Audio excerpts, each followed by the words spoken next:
Now, the other big surgery, again, we call it a capital surgery, was Trephining, and that was to bore a hole in the skull.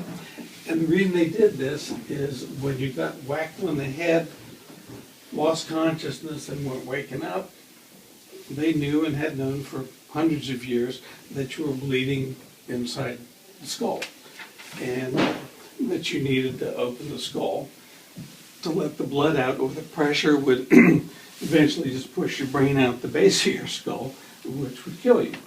So if you weren't waking up, you had the history of getting hit on the head, had a cut, had a bruise, had a little opening, or you could feel depressed bone, they had to open the skull for two things. One is to let out the blood and the clot. The other thing is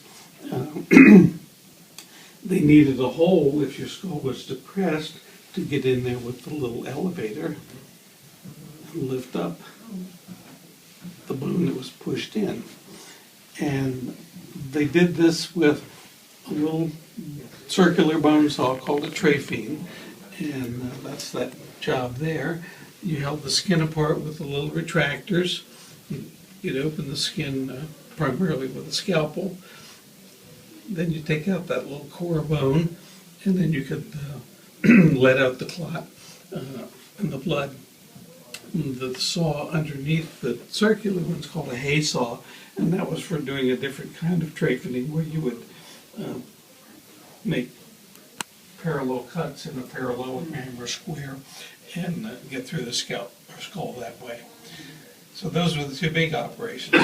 Now, other operations didn't happen. They didn't go into the belly, they didn't go into the chest. And the reason was almost everybody died if you started doing that kind of stuff, because they get infected. You get peritonitis in the gut, you get infection all around your lungs, you get pleuritis in the chest, and so they just stayed away from those areas. So this was their big surgery.